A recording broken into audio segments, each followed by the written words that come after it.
أعوذ بالله من الشيطان الرجيم. بسم الله الرحمن الرحيم.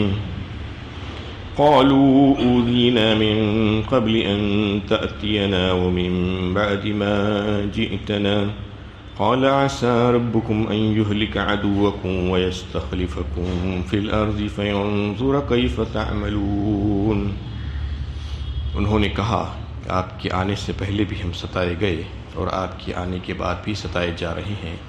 اس نے کہا قریب ہے کہ تمہارا رب تمہارے دشمنوں کو ہلاک کر دے اور تم کو زمین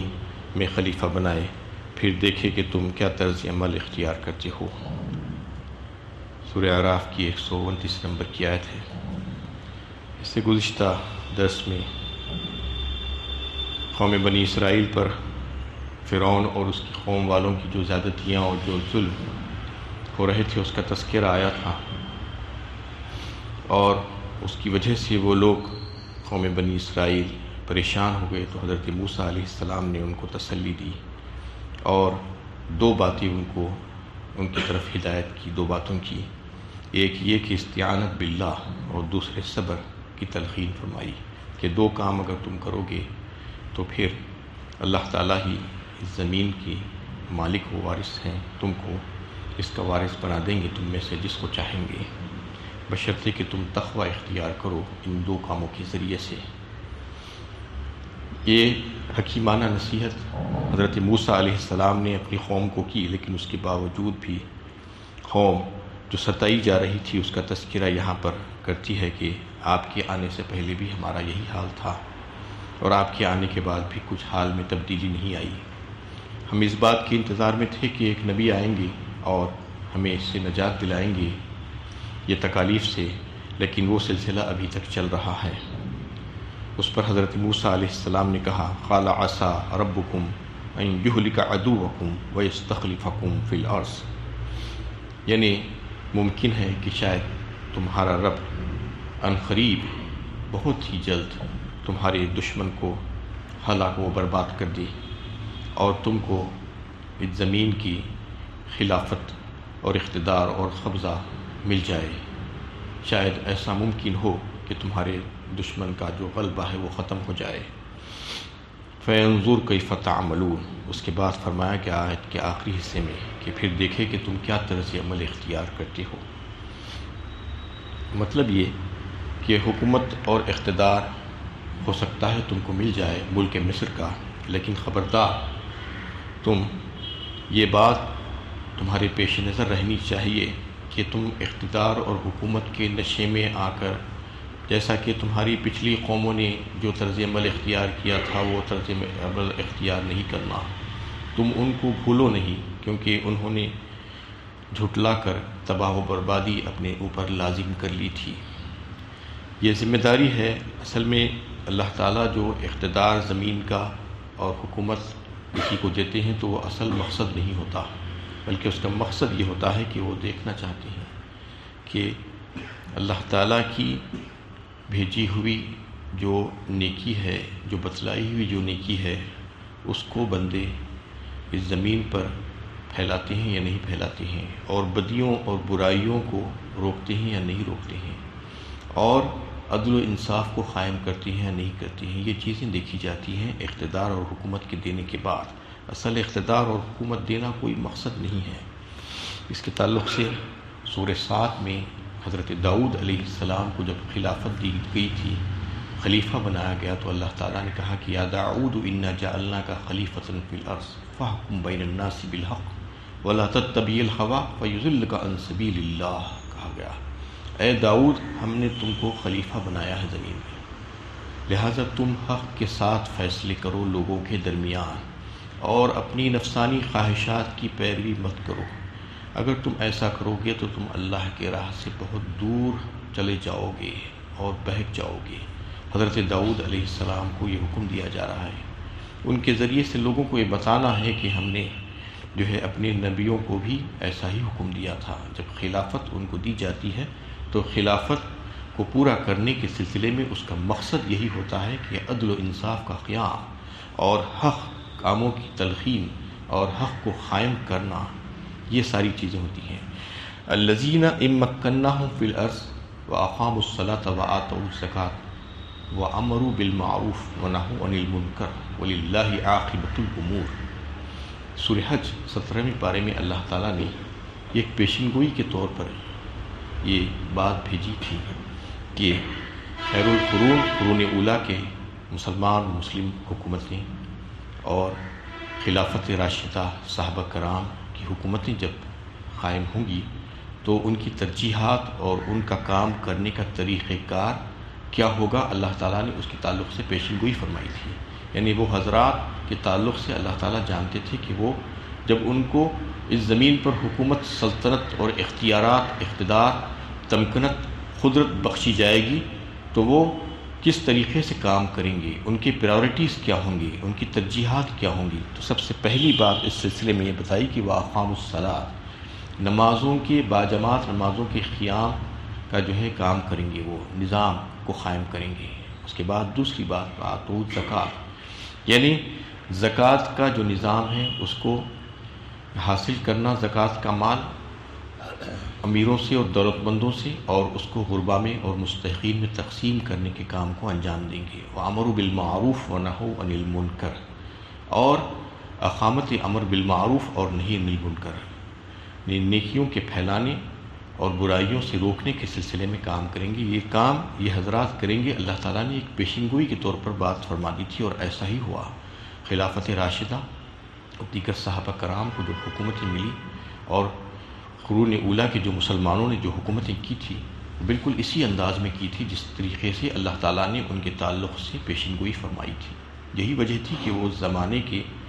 حکومتوں میں خوشحالی تھی، امن تھا، سکون تھا، اور مسلمان اسی وجہ سے سرفراز ہوئے، سر بلند ہوئے، عزت ان کو حاصل ہوئی۔ تو اس آیت میں اللہ تعالیٰ یہ بتا رہے ہیں کہ اگرچہ کہ اس میں خطاب قوم بنی اسرائیل سے ہے کہ تم کو جب زمین میں اقتدار مل جائے گا تو تم کو کیا کرنا ہے یہ بتایا گیا، تم کس طریقے سے کام کرتے ہو ہم دیکھیں گے۔ لیکن در حقیقت اس میں سارے حکمران طبقے کو جو ہے مخاطب کیا گیا ہے، سارے حکمران طبقے کی تنبیہ اور خبردار کیا گیا ہے کہ تم کو بھی جب حکومتیں ملیں گی تو تم اس زمین پر کیا کرو گے وہ ہم دیکھیں گے، کیونکہ اصل جو ہے امیر بن جانا یا خلیفہ بن جانا یا بادشاہ بن جانا یا صدر مملکت بن جانا کوئی فخر و مسرت کی بات نہیں ہے، بلکہ یہ ایک زبردست کڑا امتحان ہے اللہ تعالیٰ کی طرف سے کہ جب اللہ تعالیٰ کسی قوم کو یا کسی فرد کو اس زمین پر حکومت اور سلطنت اقتدار عطا فرماتے ہیں تو دیکھتے ہیں کہ وہ مقصد حکومت کو پورا کر رہا ہے یا نہیں کر رہا ہے۔ مقصد حکومت یہ ہے کہ انصاف اور عدل کو قائم کرنا اور امر بالمعروف اور نہی عن المنکر کو قائم کرنا، یہ چیزیں وہ کر رہا ہے یا نہیں کر رہا ہے دیکھا جاتا ہے، اس پہ اس کا امتحان ہوتا ہے۔ تو اس میں اس بات کی طرف توجہ دلائی گئی کہ یہ جو تمہاری تکلیف کے دن ہے یہ ممکن ہے کہ بہت جلد ختم ہو جائے، لیکن اس کے بعد تم کو اللہ تعالیٰ جب حکومت اور سلطنت اور اقتدار بخشیں گے تو دیکھیں گے کہ تمہارا طرز عمل کیا ہوتا ہے اس سلسلے میں، تم کو حکومت ملنے کے بعد تم کیسے کام کرتے ہو۔ یہ سارے لوگوں کے لیے، قیامت تک آنے والے حکمران طبقے کے لیے ہے، ساری جماعتوں کے لیے اور سارے افراد کے لیے جن جن کو حکومت اور اقتدار اور قوت اور قدرت اور تمکنت اللہ تعالیٰ زمین پر بخشیں گے، ان سے یہ سوال کیا جائے گا اور ان سے پوچھا جائے گا کہ تم کو جو اختیارات دیے گئے تھے وہ اختیارات کا تم نے کس طریقے سے استعمال کیا۔ یعنی حکومت اور اقتدار بخشنا اللہ ہی کے ہاتھ میں ہے، اور اللہ تعالیٰ جس کو چاہتے ہیں حکومت اور اقتدار بخشتے ہیں۔ اللہم مالک الملک تؤتی الملک من تشاء وتنزع الملک ممن تشاء وتعز من تشاء وتذل من تشاء بیدک الخیر انک علی کل شیء قدیر۔ سورہ آل عمران تیسرے پارے میں اللہ تعالیٰ نے اسی بات کو واضح فرمایا کہ حکومت اور بادشاہت اور اقتدار یہ سب اللہ تعالیٰ کا حق ہے۔ اللہ تعالیٰ ہی مالک الملوک ہیں، بادشاہوں کے بادشاہ ہیں، شہنشاہ ہیں۔ وہ جس کو چاہتے ہیں حکومت عطا فرماتے ہیں اور جس کی چاہتے ہیں حکومت واپس لے لیتے ہیں، کھینچ لیتے ہیں، بے دخل کر دیتے ہیں اس کو۔ وہ اپنی حکمت اور مصلحت کے مطابق اقتدار بخشتی ہیں یا اقتدار واپس لیتی ہیں۔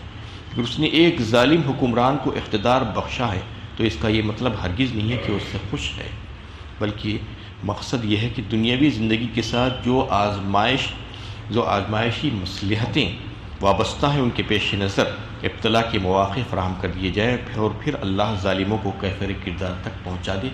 اور ان کو ان کے کیے کی سزا دے، اور ان مظلوموں کو جنہوں نے آزمائش کی بھٹی سے گزر کر اپنے آپ کو اللہ کا وفادار بنایا اور نیک بندہ ثابت کر دیا، اور ان حالات میں بھی صبر سے کام لیا، اور جب کبھی بھی تکلیف پہنچی تو یہ سوچ کر اس کو سہ لیا کہ یہ میرے رب کا فیصلہ ہے، اس پر صبر کیا اور اللہ تعالیٰ ہی کے ساتھ جڑا رہا، تو پھر اس کے ساتھ اللہ تعالیٰ نعمتوں والا معاملہ فرمائیں گے۔ اور اہل ایمان کو جو اقتدار بخشا جاتا ہے اس میں بھی ان کی آزمائش ہوتی ہے، وہ اس اقتدار کو پا کر اللہ تعالیٰ کے شکر گزار بندے بنتے ہیں یا نہیں بنتے ہیں، اللہ تعالیٰ دیکھتے ہیں، کیا وہ ناشکری کرتے ہیں، اور اس اقتدار کو اللہ تعالیٰ کے احکام و قوانین کے جاری کرنے اور اس کے نافذ کرنے کے سلسلے میں جو ہے اور عدل و انصاف کے قیام کے سلسلے میں استعمال کرتے ہیں یا نہیں کرتے ہیں، یا سرکشی اور ظلم کی راہ اختیار کرتے ہیں۔ یہ ساری چیزیں اقتدار دے کر دیکھی جاتی ہے، چاہے وہ غیر مسلم ہو، چاہے اللہ کا باغی اور غدار ہو، چاہے اللہ کا فرما بردار ہو، چاہے مسلمان ہو، چاہے غیر مومن ہو، سب کو جب حکومتیں دی جاتی ہیں تو یہ آزمائش ایک کڑی آزمائش ہوتی ہے۔ کوئی یہ سوچ کر خوش نہ ہو اور مسرت کا کوئی موقع نہیں ہے، یہ وہ فخر و غرور کا موقع نہیں ہوتا، بلکہ اس میں زبردست آزمائش اللہ تعالیٰ کی طرف سے ہوتی ہے کہ وہ واقعی میں جو ہے اس کے مقصد کو پورا کر سک رہا ہے یا نہیں کر سک رہا ہے۔ اگر نہیں کر سک رہا ہے تو اس کے لیے بڑی خرابی اور پریشانی والا معاملہ ہونے والا ہے۔ کیونکہ اس سے پہلے جو دو باتیں حضرت موسیٰ علیہ السلام نے اپنی قوم کو ہدایت کی تھی کہ تم اگر یہ دو چیزوں پر عمل کرو گے تو پھر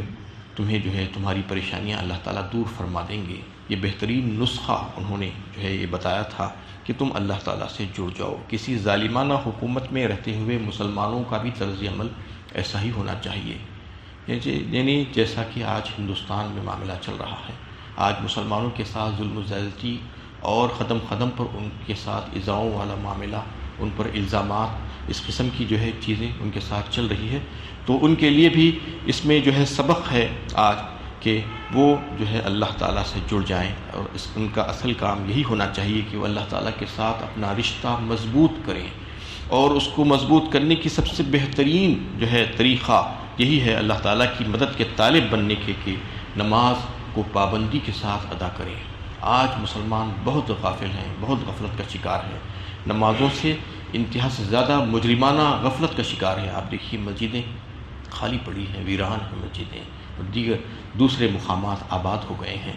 اگر چاہتے ہیں کہ مسلمان ہماری مدد ہو اللہ تعالیٰ کے پاس سے، اور اللہ تعالیٰ کے ساتھ ہمارا رشتہ مضبوط ہو جائے، اور استعانت باللہ کا جو معاملہ ہے اللہ تعالیٰ سے مدد اور استعانت مانگنے کا، تو اس سلسلے میں سب سے پہلا قدم ہم مسلمانوں کا یہی ہونا چاہیے کہ ہم مسجدوں میں آنا شروع کر دیں، نماز با جماعت پابندی کے ساتھ اللہ کا حکم سمجھ کر 5 وقت جو ہے پورے خشوع و خضوع کے ساتھ پورے احکامات اور واجبات کو پورا کرتے ہوئے، فرائض